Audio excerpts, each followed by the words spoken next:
this is Nachamdina, and what I would love to tell you about is an incredible worldwide initiative happening tonight, Geula Gatherings, for women of all types, Chabad, Litvish, Modern Orthodox, uniting for the purpose of Geula, dancing, singing, inspiring each other in serving Hashem and making Geula happen. Chamisha Asar B'av is a super holy Yom Tif. It says in the Talmud, there was never a Yom Tif equivalent to Chamisha Asar B'av and Yom Kippur. Everyone knows Yom Kippur is the holiest day of the year. And Chamisha Asar B'av is falling in the same category, seemingly. What does that mean?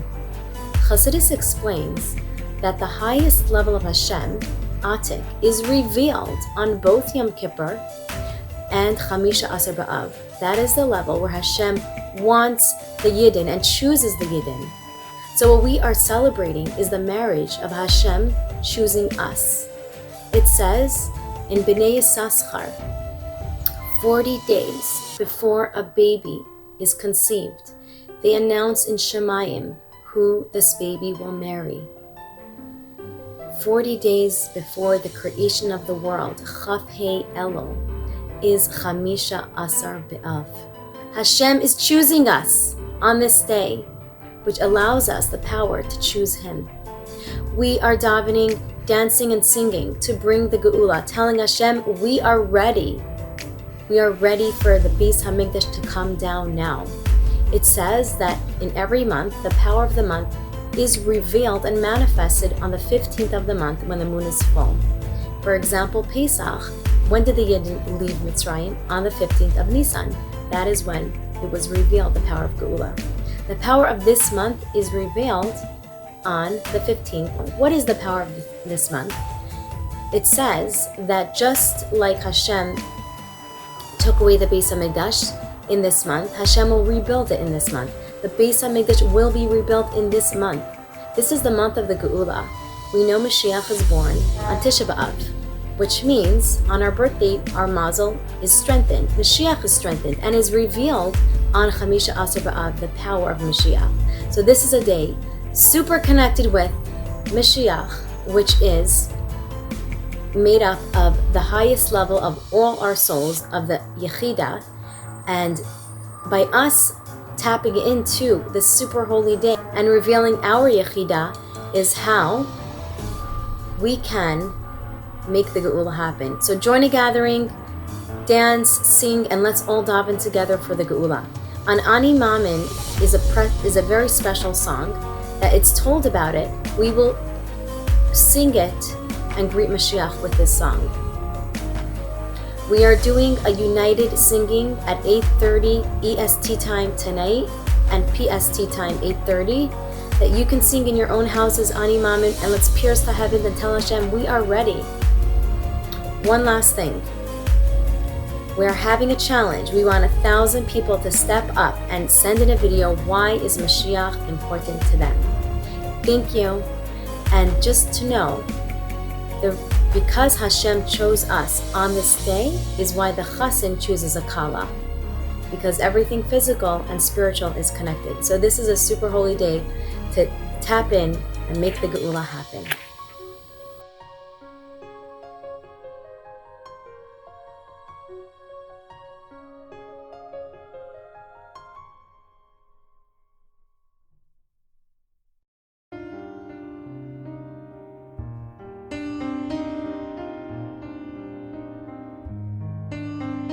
The Rebbe of Muditz, Rabbi Shaul Yedida Elazar, had Hasidim throughout the major towns and cities of Poland. One of these was Reb Azriel David Fastag, who was noted for his exceptional voice throughout Warsaw. Many came to the shul where Reb Azriel David and his brothers, who were also blessed with beautiful voices, would daven on the Rosh Hashanah and Yom Kippur davening. Reb Azriel David would lead the davening while his brothers accompanied him as a choir. His crisp, clear, and moving voice had a profound effect on all who heard him. Reb Azriel David lived simply, earning his livelihood from a small clothing store, but his happiness and fulfillment came from another source, the world of Hasidic music. His moving tunes made their way to Atvask, a suburb of Warsaw, where his Rebbe, Rabbi Shaul Yedida Elazar, appreciated them immensely. The day Ma'amin Niggun by Rebbe Azriel David arrived was a festive day for the Rebbe. Dark clouds began to cover the skies of Europe, the clouds of Nazism. In spite of the terrible decrees, the yellow patch and the ghettos, most Jews could not fathom what was about to befall them. Only a few managed to escape the clutches of the Nazi occupation to safe havens. One of them was the Moditzer Rebbe, Rabbi Shaul Yedida Elazar, whose Chasidim made a tremendous effort to save him. As the Nazis entered Poland, the Chasidim smuggled him out of Poland to Vilna, in Lithuania, and from there he made his way across Russia to Shanghai, China, eventually arriving in America in 1940. Meanwhile, in Poland, tens of thousands of Jews were being shipped off daily to their death in cattle cars that were a part of the railway system. Roused from their warm beds in Warsaw in the middle of the night, husbands were separated from their wives, children wrested from the arms of their parents, the elderly were often shot on the spot in front of their loved ones. Then the Jews were gathered and sent off in those trains to a place where their existence would no longer trouble the Nazis, to Auschwitz, Treblinka, and Majdanek. Inside the crowded cars, over the clatter of the cattle cars' wheels, rose the sound of people gasping, sighing, weeping, and dying.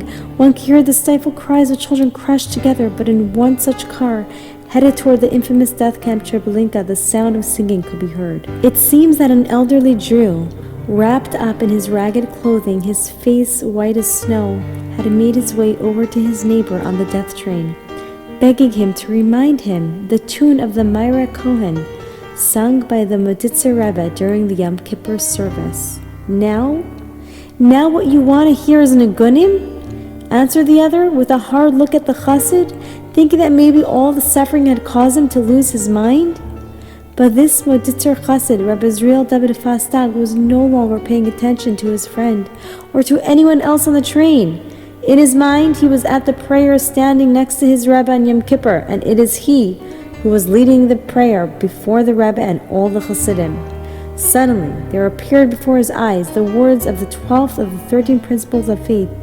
Ani Ma'amin be'amuna shalema bevias HaMashiach ve'af al pi sheyismamea im kol ze achak alai b'chol yom shayavai.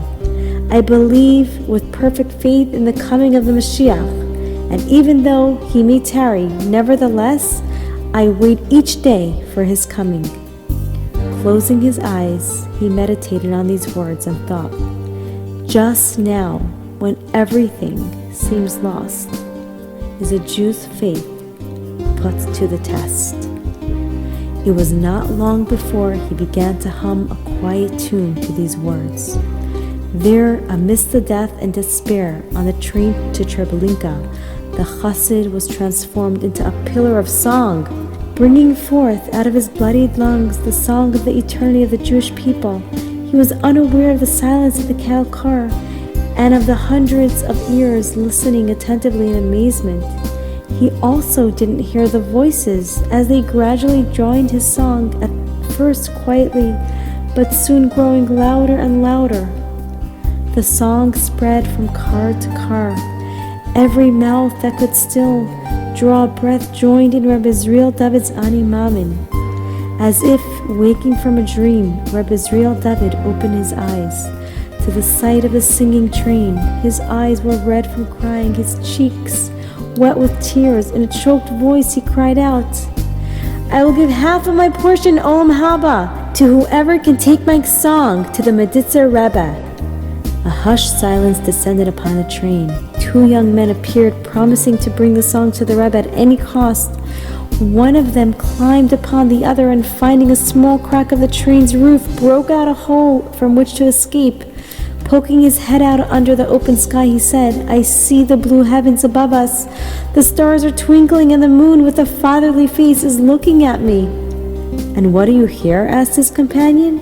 I hear, the young man answered, the angels on high singing Ani Ma'amin, and it's ascending to the 7 firmaments of heaven. Bidding farewell to their brothers and sisters on the train, the two proceeded to jump off. one after the other. One was killed instantly from the fall, the other survived, taking the memory of the song with him. He eventually found his way to the land of Israel, and the notes were sent by mail to Reb Shaul Yedida Elazar in New York. Upon receiving the notes and having the Reb Azriel David's Ani Ma'amin sung before him, the Meditzer Rebbe said, "When they sang Ani Ma'amin on the death train, the pillars of the world were shaking. The Almighty said, whenever the Jews will sing Ani Ma'amin, I will remember the 6 million victims and have mercy on the rest of my people." It is told that on the first Yom Kippur that the Meditzer Rebbe sang the Ani Ma'amin, there were thousands of Jews in the shul.